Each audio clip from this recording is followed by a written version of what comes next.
अयोध्या में राम मंदिर को लेकर के 22 जनवरी 2024 को प्राण प्रतिष्ठा कार्यक्रम होने जा रहा है। कई संघर्षों के बाद भगवान राम एक बार फिर अयोध्या धाम पधारेंगे। इस क्षण को ऐतिहासिक बनाने के लिए देश के विभिन्न वर्गों से लोग अपना योगदान दे रहे हैं। जयपुर के दो युवक अनुराग और धर्मेंद्र भी पद यात्रा लेकर के अयोध्या के लिए निकल चुके हैं। 781 किलोमीटर की ये पद यात्रा करके वे लोगों को भगवान राम के प्रति जागरूकता करेंगे। वे जहां रुकेंगे वहां पर भगवान की आरती उनसे करवाएंगे। इसके अलावा वे लगातार 1 घंटे वहां के आसपास के लोगों को प्रवचन भी देंगे। क्या कुछ करने जा रहे हैं, किस तरीके से वे निकले हैं, आइए सुनते हैं। क्या प्रोग्राम है, कब तक पहुंचोगे आप अयोध्या? देखो, प्रेरणा तो भाई साहब, जैसे आप अपने बच्चों को प्रेरणा देते हो धार्मिक आस्था के प्रति, ऐसे मेरे पिताजी ने बचपन से ही चीज़ें सिखाई हैं। ये कोई विषय नहीं है प्रेरणा वाला। हमारा विषय ये है कि भाई 22 जनवरी जो है वो सबको पता है ऐतिहासिक दिन है, हमारे लिए बड़ा सौभाग्य दिन है।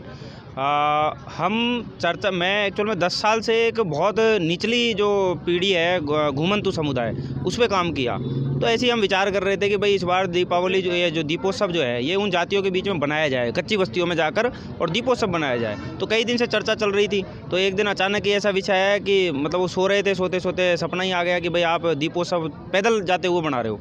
तो फिर हमने ये अगले दिन विषय रखा कि ये सबसे बढ़िया दिन है कि भाई हम 500 साल के वर्षों के अथक प्रयास के बाद जब ये चीज़ देख रहे हैं कि भाई हम सौभाग्यशाली पीढ़ी हैं कि आज हमारे आंखों के सामने वो चीज़ होती हुई है, और आने वाली पीढ़ी भी उसको याद रखे।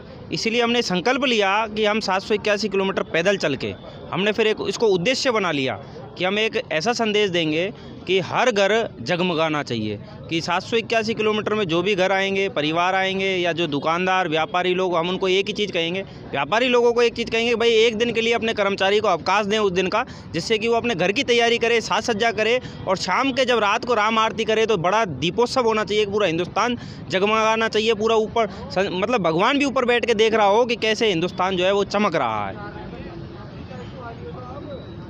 आपकी क्या योजना है, कैसे प्रेरणा मिली आपको? इनसे अनुराग जी से मिली या स्वप्रेरणा हनुमान जी ने दी प्रेरणा? प्रेरणा स्वप्रेरणा भी थी, कुछ घर के संस्कार मानिए, और कुछ बड़े भाई से भी प्रेरणा मिली कि इनके साथ जाने का मुझे सौभाग्य मिल रहा है। और इस यात्रा में एक यात्रा का अर्थ होता है, जो यात्रा सार्थक होनी चाहिए, राष्ट्र हित में होनी चाहिए और राम भक्तों के हित में होनी चाहिए, ऐसा मेरा और भाई साहब का मानना है।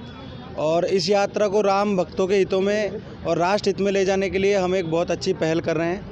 हमारा एक लक्ष्य रहेगा और हमारा ये संकल्प भी है कि पूरे रास्ते में जिन गांव ढाणियों में हम रुकेंगे और जहाँ जहाँ से हम गुजरेंगे वहाँ पर हम अपने पत्रकों का वितरण करवाएंगे, जिसमें राम भक्त अपने जो भी विशेष हैं, जो भी अपनी प्रार्थना है भगवान राम के लिए, वो उसमें लिखेंगे और हम उनको कलेक्ट करके, उनको एकत्रित करके और भगवान राम के मंदिर में अर्पित करेंगे, भगवान राम के चरणों में, जिससे हम भी उनकी प्रार्थना को पहुंचाने का पुण्य प्राप्त कर सकें। प्रतिदिन कितने किलोमीटर पैदल चलने की योजना? प्रतिदिन 35 किलोमीटर का हमारा लक्ष्य रखा है हमने कि 35 किलोमीटर हम प्रतिदिन चलेंगे, तो हम 781 किलोमीटर की यात्रा को 21 तारीख तक कंप्लीट कर पाएंगे। स्थानीय लोगों के सहयोग की योजना, जैसे जहाँ जहाँ आप रुकोगे वो सहयोग की व्यवस्था आप ये देख ही सकते हैं, यहाँ पे माहौल ये स्थानीय लोग हैं, इनमें से बहुत कम लोग हैं जो हमारे परिचित हैं। तो ये लोगों का राम भक्ति के लिए प्रेम है और भगवान राम के लिए प्रेम है और हम राम भक्तों के लिए प्रेम है। कोई सवाल?